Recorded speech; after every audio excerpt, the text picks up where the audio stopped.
ચાલો ચેપ્ટર 1 ની exercise C open કરો. ઝેરોક્સ કે બુક છે બધા પાસે? ઓકે.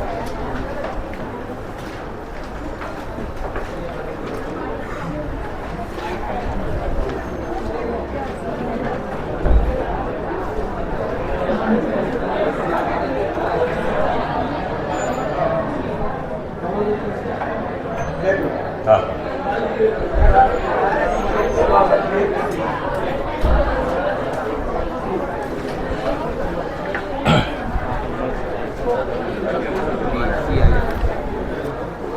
સી એક્સરસાઇઝ ઓપન કરી. ચાલો એમાં ક્વેશ્ચન 1 થી આપણે શરૂઆત કરીએ. અહીંયા 2 કોપી છે.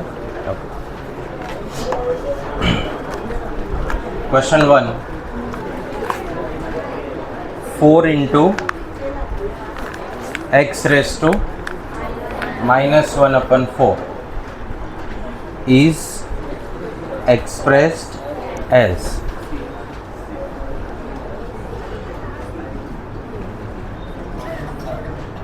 four into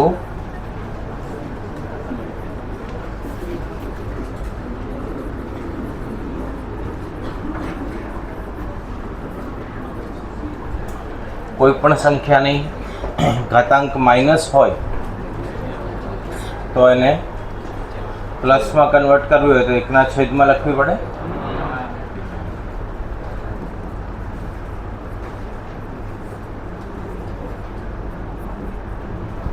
તો 4ના છેદમાં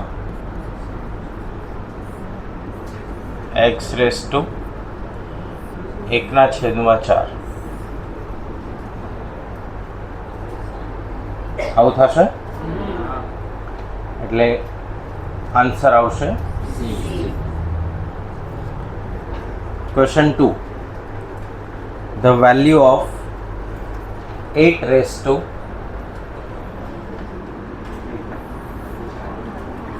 (1/3)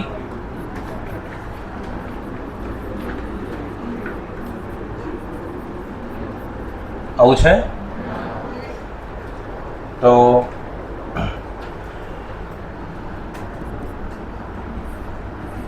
2/3 એની 1/3 એવું લખાય.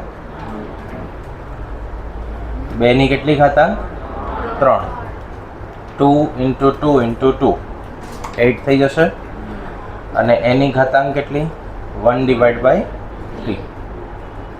તો ઘાતાંકની ઘાતાંક તો બંને ઘાતનો ગુણાકાર થાય.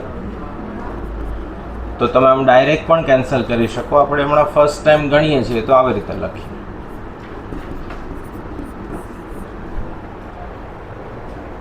બરાબર. કોઈને આવું ન વિચારવું હોય તો 1/3 ઘાતાંક હોય તો આમાંય વિચારીએ કંઈ. કાલે આપણે યાદી બનાવી હતી એમાં લખ્યું હતું કે ખાલી રૂટ હોય તો 1/2, 1/2, 3 લખ્યા હોય તો 1/3, 4 લખ્યા હોય તો 1/4, p લખ્યા હોય તો 1/, આવું કાલે લખાવેલું. તો એનો ઉપયોગ કરીને 8નું ઘનમૂળ કેટલું આવે? આવી રીતે પણ સોલ્યુશન બને. ક્લિયર? ક્વેશ્ચન 3,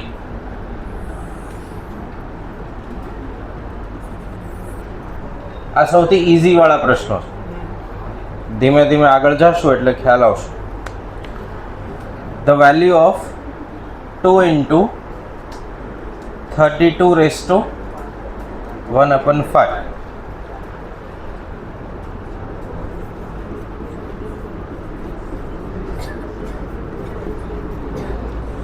32 એટલે 2ની કેટલી ઘાતાંક?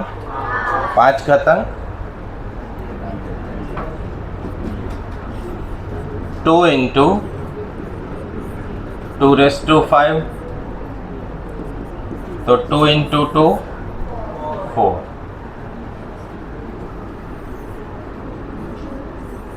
Fourth question,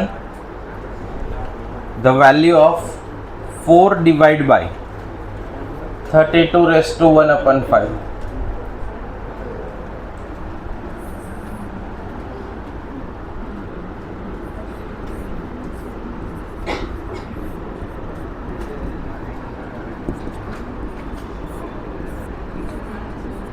to raise to 5 divide bye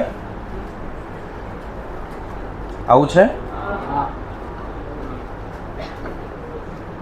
તો 5 કેન્સલ, 4 ભાગ્યા 2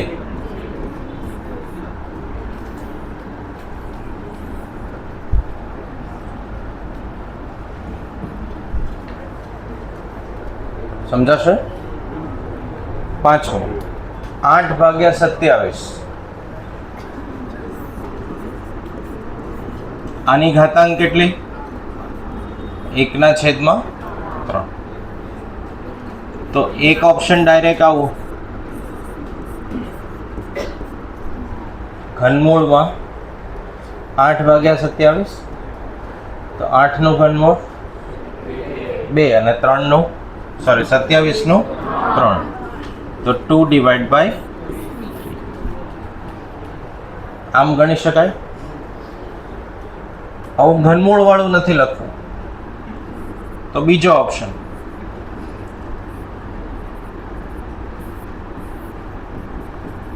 આવું લખાય, 2 ની 3 ઘાત અને 3 ની 3 ઘાત, અને આખાની કેટલી ઘાત? 1/3. તો હોલ રેસ ટુ 1/3 હોય તો 2 ની 3 ઘાત એની 1/3, 3 ની 3 ઘાત એની 1/3. તો આન્સર શું આવે? 2/3. ક્લિયર? તો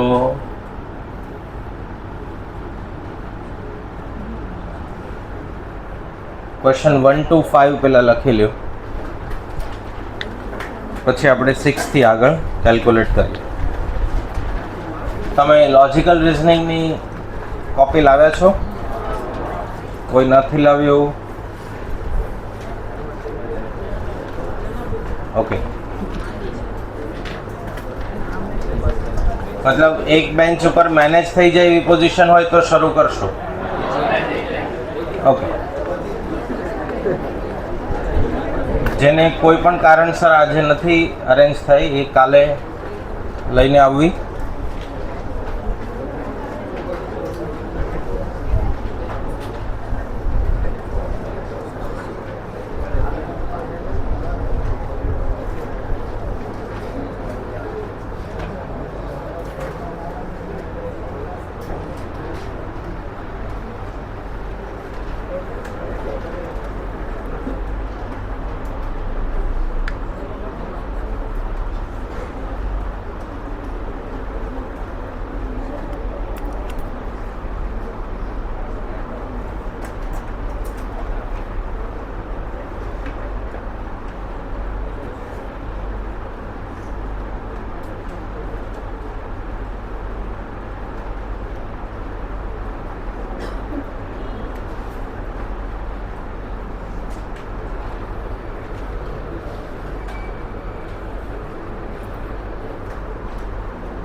લખાઈ ગયું? ચાલો, question number 6. The value of 2 into 256.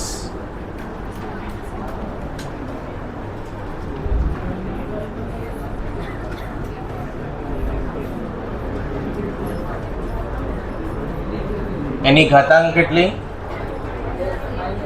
-1/8. 256. 2 ની ઘાતાંક કેટલી? 8. 2 ની 8 ઘાતાંક -1/8. તો 2 raised to -1. તો 2 divided by 2, which is 1. થશે આવું?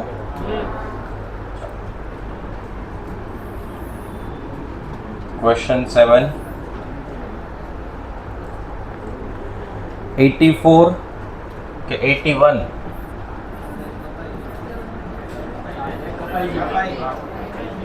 7.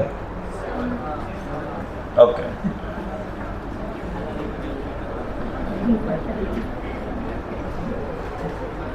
Two raised to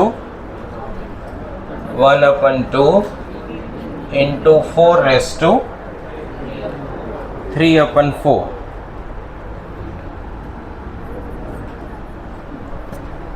is equal to, આની વેલ્યુ કેટલી આવે એ આપણે શોધવાની.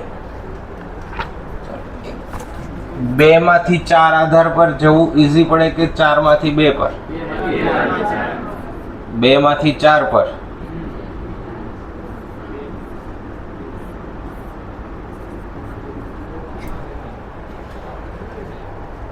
ચાર આધારને આપણે શું લખવાના? 2 ની 1.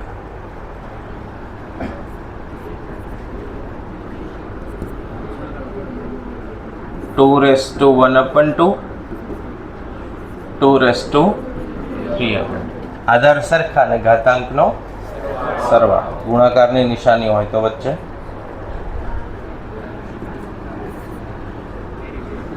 One by 2, 3/2. બંને છેદ સરખા છે. 3 ને 1, 4/2. 4 આન્સર આવશે. ABCDમાં ઓપ્શન શું છે? અ ફ્રેક્શન. ફ્રેક્શન એટલે કેવી સંખ્યા? જેનું સ્વરૂપ P ડિવાઇડ બાય Q હોય. અને અંશને શું કહેવાય? કાલે કીધું તો એવું થયું. શું કહેવાય? અને છેદને શું કહેવાય? ડિનોમિનેટર. અંશને કહેવાય ન્યુમિરેટર, છેદને કહેવાય ડિનોમિનેટર. હવે જે બોલી શક્યા છે, જેણે ફ્લોમાં ને ફ્લોમાં હોઠ ફફડાવ્યા છે, જેણે અડધો વર્ડ બોલ્યા હોય, બધા કહેવાય ને કે ટેકનોલોજી વાળી જનરેશન છે, બધું જાણે છે કે કેવી રીતે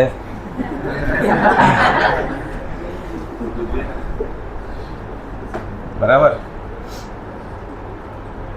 ન્યુમેરેટર અને ડિનોમિનેટર.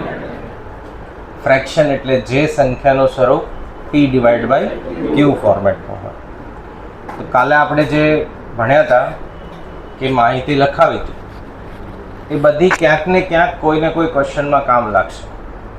જેમ કે અહીંયા શું કામ લાગ્યું?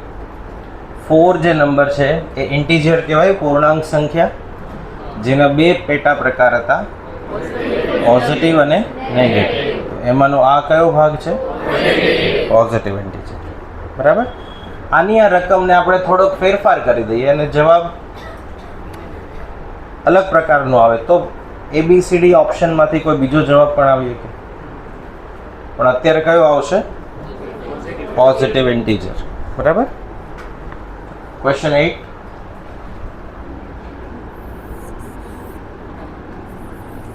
$81 x raised to 4 y raised to -8 અને આખાની કેટલી ઘાત? 1/4. 81 એટલે 3/4 x/4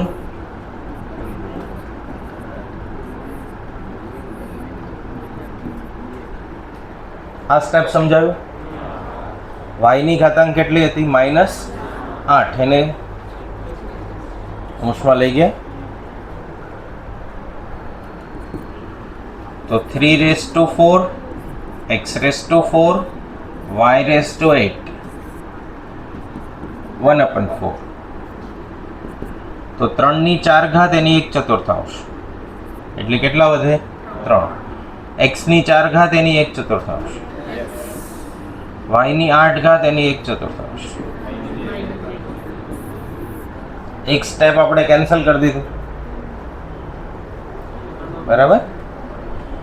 એક સ્ટેપ આપણે લખ્યું નથી, ડાયરેક્ટ કર. તો 3xy² એવો જવાબ આવે છે. નન ઓફ ધીસ ચેક કરી લ્યો. 8મા ક્વેશ્ચનમાં none of this.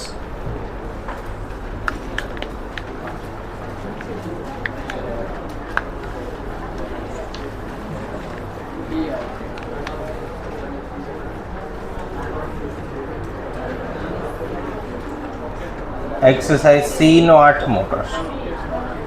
Additional question બેંકના જવાબ નહીં જોવા.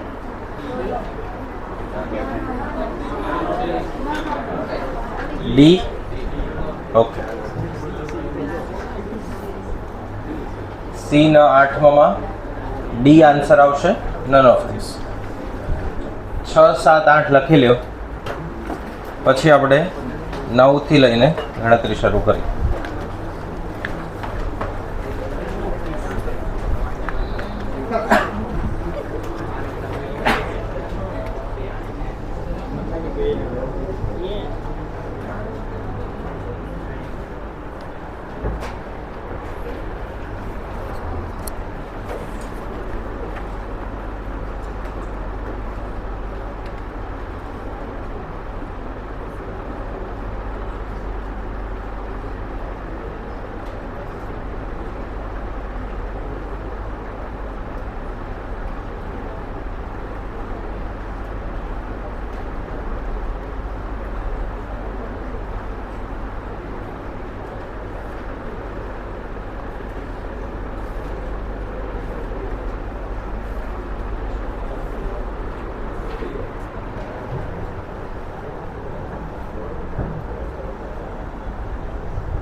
-84 ને 3/4 x/4 -8 છે એટલે 1/છેદમાં લખો.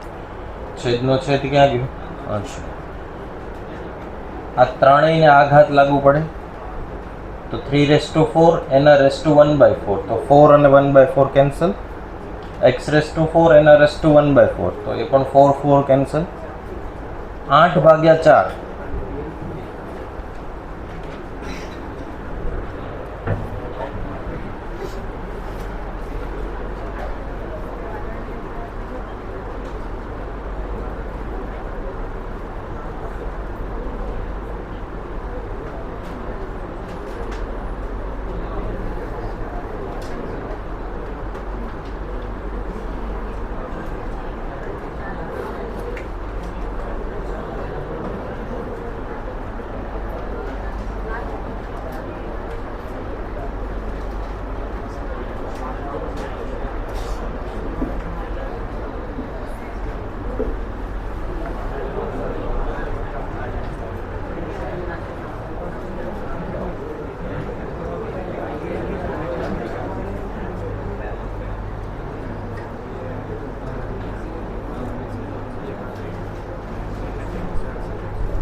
x raise to a minus b, b minus c અને c માઇનસ a આવું લખ્યું છે. આધાર સરખા હોય તો ઘાતાંકનું શું થાય? સરવાળો થશે. a minus b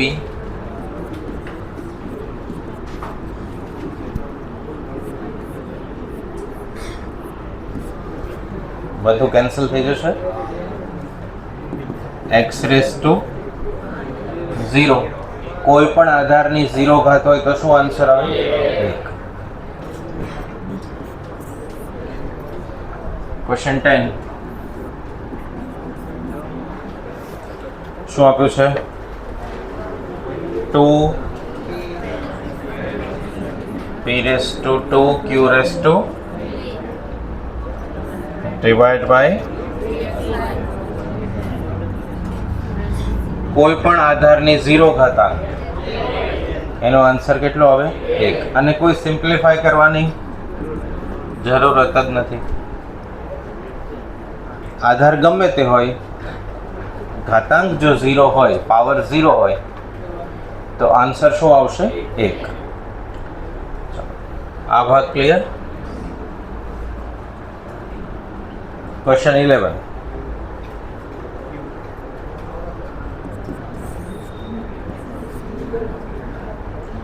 3 raise to 3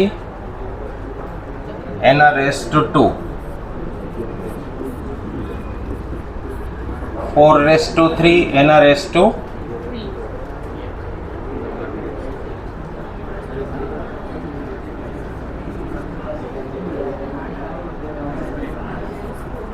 5 raise to 3 એના રેઝ ટુ 2 છેદમાં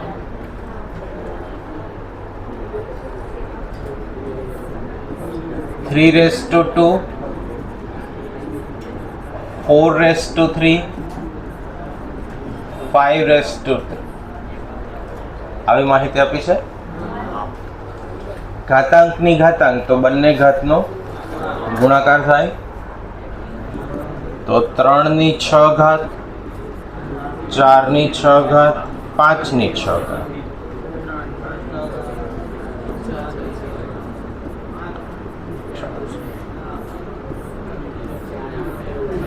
બધું કેન્સલ થઈ જશે. આન્સર કેટલો આવશે? 1. ઓકે. તો question 11. Question 12. Which is true? A option. 2 raised to 0 is greater than 1 by 2 raised to 0. તો કોઈની પણ 0 ઘાત એકથી મોટા છે એવું કહી શકાય? તો આ કે રોંગ છે. બી ઓપ્શનમાં શું છે? 2 raised to 0 is less than 1/2 raised to 0. તો એકથી નાના છે, એ પણ ફોલ્સ કહેવાય. C 2 raised to 0 is equal to 1/2 raised to 0, which is 1 equal to 1. તો 1 બરાબર 1 વિધાન સાચું છે. તો ઓપ્શન સી ઇઝ ટ્રુ એવું ગણાશે. તો 9, 10, 11, 12.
લખાઈ ગયું 11 12. 13મો ક્વેશ્ચન આપણે અત્યારે સ્કીપ કરશું. 14 15 16 17 આ ચાર ગણી. 14મો જુઓ, y raise to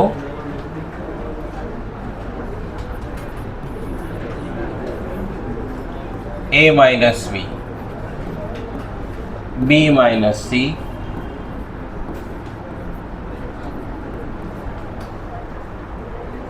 minus a minus આવું આપ્યું છે 14માં. બરાબર. આધાર સરખા, વચ્ચે ગુણાકાર, તો ઘાતાંકની શું થાય? સરવાળો.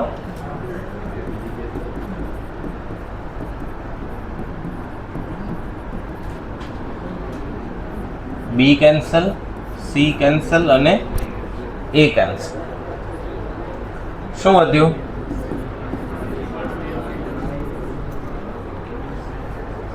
આવો જવાબ છે? નહીં.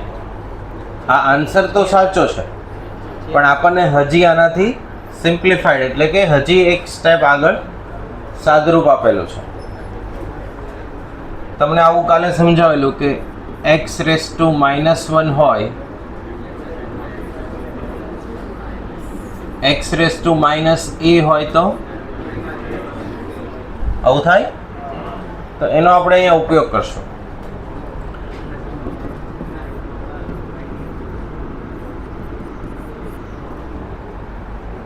કાઉન્સ ખોલીએ એટલે પાછું આવું આવી જશે, -a -b. y raise to minus આના જેવું સ્વરૂપ થઈ ગયું, તો એને શું લખાય? આવી રીતે જવાબ આપ્યો છે. બરાબર. તમને અહીંયા આન્સર આવી જ ગયો છે અને સાચો જ જવાબ છે, પણ આપણને ABCD ઓપ્શન આવા ફોર્મેટમાં નથી આપ્યા. આપણને એને વધારે સિમ્પ્લિફાઈ કરીને, એટલે એક સ્ટેપ આગળ સાદરૂપ આપીને એકના છેદમાં ઘાતાંક આપેલી છે પોઝિટિવ કરીને. તો આ પણ સાચો જવાબ છે. ABCD ઓપ્શન પ્રમાણે આ પણ સાચો જવાબ છે. જેવું આપણને MCQ વાળી એક્ઝામ છે, લખવાવાળી એક્ઝામ હોય તો આ કરેક્ટ આન્સર છે, આના પૂરા માર્ક આપવા પડે. પણ આપણી એક્ઝામ MCQ બેઝ છે, એટલે MCQમાં જેટલું સિમ્પ્લિફાઈ કરીને આન્સર આપ્યો હોય એ રીતે આપણે લાવવું પડે. ક્લિયર? ક્વેશ્ચન 15.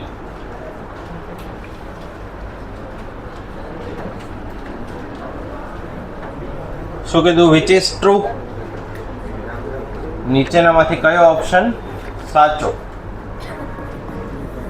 પહેલો ઓપ્શન શું છે? x રેઝ ટુ 2/3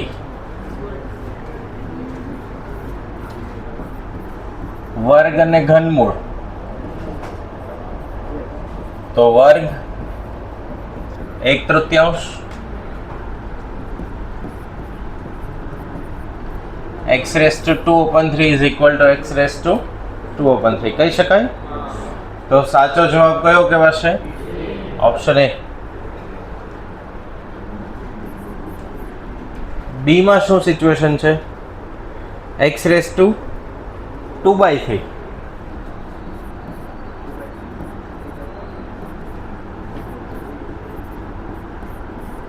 ઘન અને વર્ગમૂળ એવું છે, તો ઘન માટે અને વર્ગમૂળ માટે તો 2/3 અને 3/2 ઇક્વલ કહેવાય. ઓપ્શન સી માટે x raise to 2/3 is greater દેન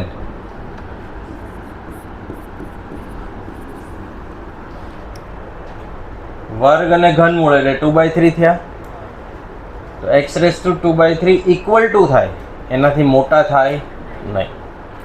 તો આ ઓપ્શન પણ ખોટો. એવું ચોથામાં થશે, લેસ દેન માટે. ક્લિયર? એટલે સાચો જવાબ કયો કહેવાશે? 16મો પ્રશ્ન. The simplified value of, simplified value એટલે શું? આપેલા ક્વેશ્ચનને સાદરૂપ આપવાનું. 16 x⁻³ -3y⁻² into 8⁻³ x⁻³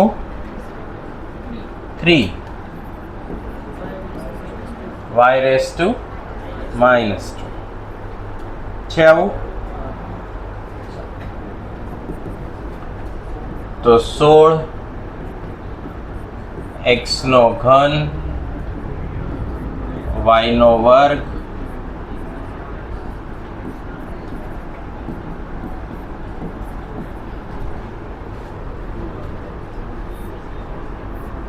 ગયા 16/8. તો આન્સર શું આવશે? 2. આવડશે? 17મો.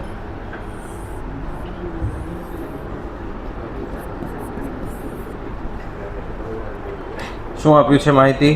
8/27. એની ઘાતાંક કેટલી? અને 32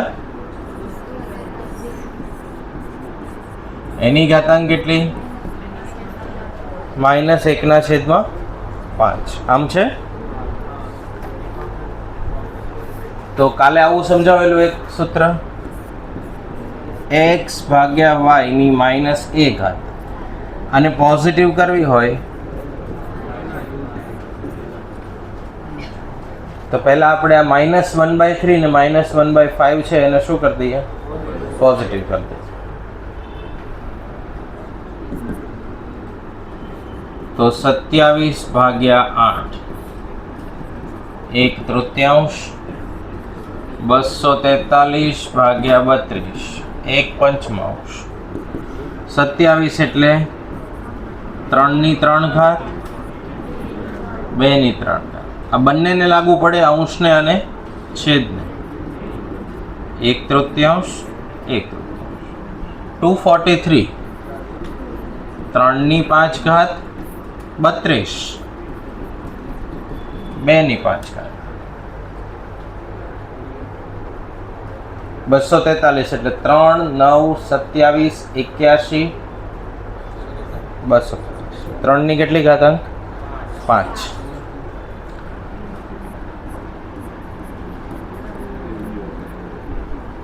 ત્રણ ગુણ્યા 3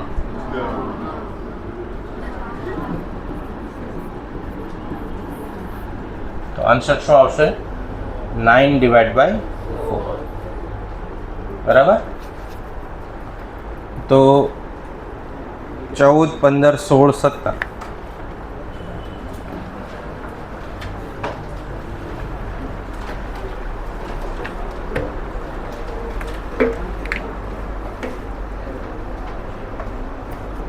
ટોટલ કેટલા ક્વેશ્ચન છે? 30. આ 30 અને 30 ની મેથડ આપણે સમજશું એટલે ટોટલ આખા ચેપ્ટરમાંથી 1 માર્કનું વેઇટેજ પૂરું થશે. કેટલા માર્કનું? 1 માર્ક.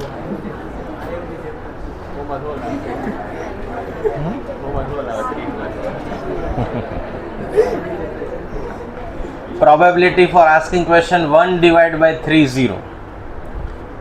એક્ઝામમાં 1 પૂછાશે અને આ 30 માંથી પૂછાશે એવું કઈ નક્કી નથી.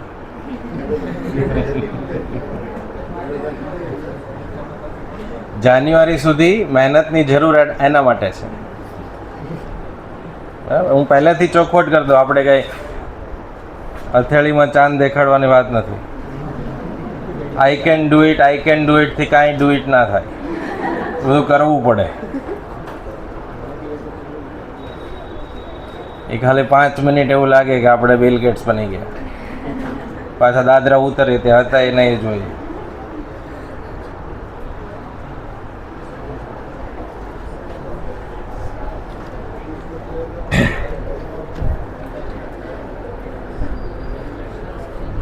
લખાઈ ગયું આ?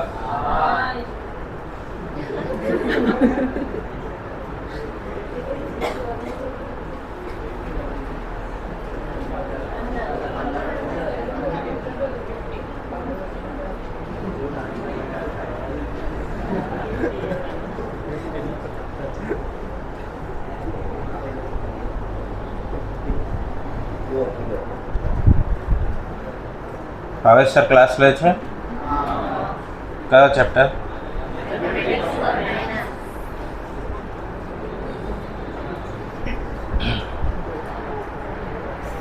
પ્રોપરલી શીખી લેવું, રજા ન પાડવી. એમાં એનું 14-15 ક્વેશ્ચન પૂછાય છે, બરાબર?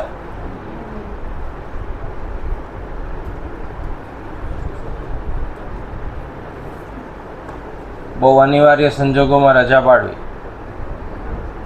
બાકી અવોઇડ કરવું.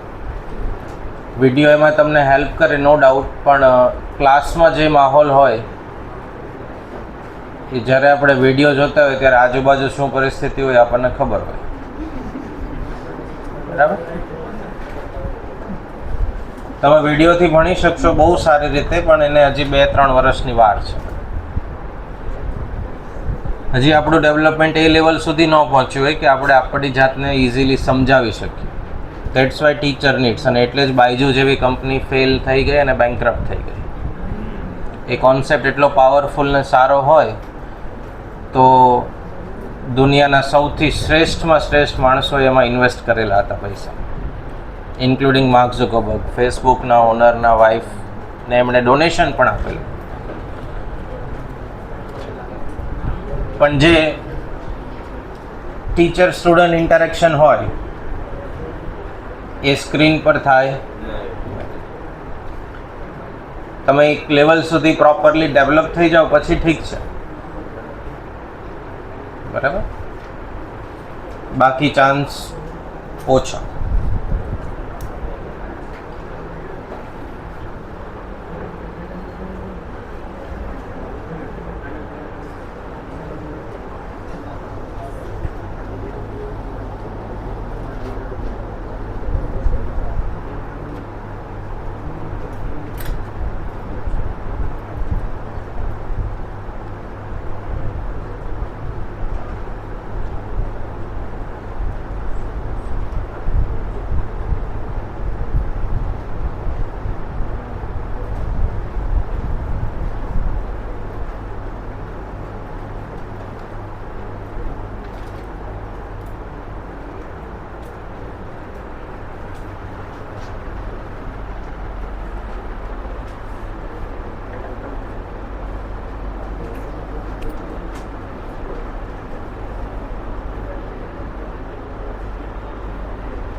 ચાલો લખાઈ ગયું બધાને. હવે લોજિકલ રિઝનિંગનું ડાયરેક્શન સેન્સ ટેસ્ટ એવું એક ચેપ્ટર છે. જુઓ,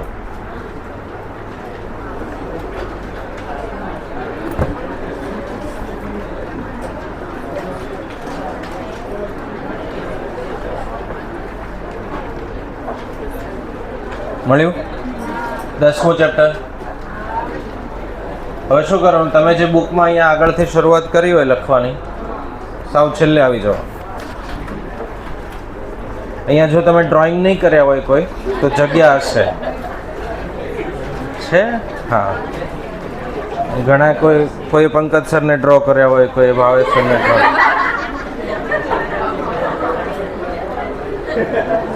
તો જગ્યા ન હોય.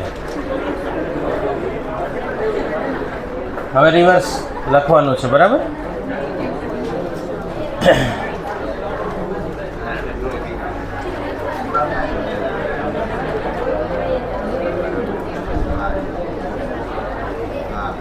ચાલો અહીંયા બોર્ડ પર ધ્યાન. તો ડાયરેક્શન ટેસ્ટ ચેપ્ટરમાં આપણે ક્વેશ્ચન આન્સર એવી રીતે સોલ્વ કરશું.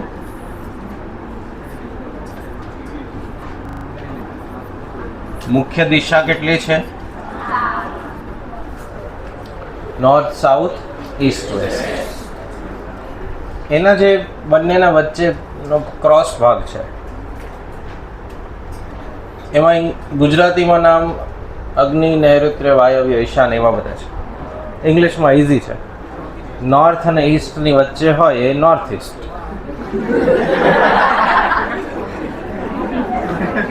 South east, south west, north west. કોઈ સ્પેસિફિક નામ નહીં, બરાબર? એ સોલ્વ કરવા માટે અમુક બેસિક માહિતીની જરૂર પડે. જેમ કે એવું કહેવામાં આવે કે મોર્નિંગ ટાઈમમાં કોઈ એક વ્યક્તિ સનરાઈઝ એટલે સૂર્યોદય થાય એ દિશામાં છે, તો સનરાઈઝ કઈ દિશામાંથી થાય અને સનસેટ? તો જ્યારે એવું કહેવામાં આવે કે સનરાઈઝ છે ને સનસેટ છે, ત્યારે પહેલાં ટાઈમ જોવાનો. ખાલી એમ કે સનની દિશામાં ફેસ છે તો ટાઈમ જોવો પડે. મોર્નિંગ છે, આફ્ટરનૂન છે કે ઇવનિંગ છે. ઇવનિંગ હોય તો ઈસ્ટ, બરાબર? પછી દિશા એ સાપેક્ષ વસ્તુ છે. આપણે બંને સામ સામે ફેસ છે, તો હું રાઈટ બોલીશ એટલે તમારા માટે આ ભાગ છે, મારા માટે રાઈટ હેન્ડ સાઈડ આ થવાની. એટલે જે ડાયરેક્શન છે, દિશા છે, એ વ્યક્તિ અને વસ્તુની સાપેક્ષ હોય. હું રાઈટ બોલું તો મારા માટે રાઈટ હેન્ડ સાઈડ આ થવાની. તમે મારી સામે બેઠા છો એટલે તમે આમ બોલશો, પણ જો ટર્ન થઈ જાવ તો પાછું જેમ મારે છે એ જ રીતે તમારે થવાનું. એટલે જોવાનું કે ક્વેશ્ચનમાં કોના સાપેક્ષે શું પૂછાયું છે, બરાબર? એક એ કોઈ પણ ક્વેશ્ચન આપણે સોલ્વ કરીએ ત્યારે ભારતના મેપને આપણે ઇમેજિન કરી લેવાનું. સેન્ટર પાર્ટ મધ્યપ્રદેશ કહેવાશે, Gujarat side east west, Arunachal Pradesh side east, south direction Kerala, Tamil Nadu ને એ બધા સ્ટેટ્સ, કાશ્મીર સાઈડ નોર્થ. એવું ઇમેજિન કરીને આપણે ટ્રાવેલ કરવાનું, બરાબર? અને એ મેપ આપણે બે પોર્શનમાં રાખી શકીએ. એક હોય વર્ટિકલ એટલે આપણા ફેસની સામે, એક હોય હોરિઝોન્ટલ. આપણે ફર્શ છે, આ લાદીનો ભાગ, ફ્લોર. માનો એસી સાઈડ આપણે નોર્થ કન્સિડર કરીએ તો board side south, board side આપણે નોર્થ ગણીએ તો એસી સાઈડ સાઉથ. જો આ નોર્થ હોય તો આ સાઈડ કઈ બને? ક્લિયર? એને આપણે આમ વર્ટિકલ કરી દઈએ તો પાછું આવું થઈ જશે. ક્લિયર એટલો? હવે ક્વેશ્ચન છે ને એની મેથડ સમજવાની છે કે કેવી રીતે સોલ્વ થાય.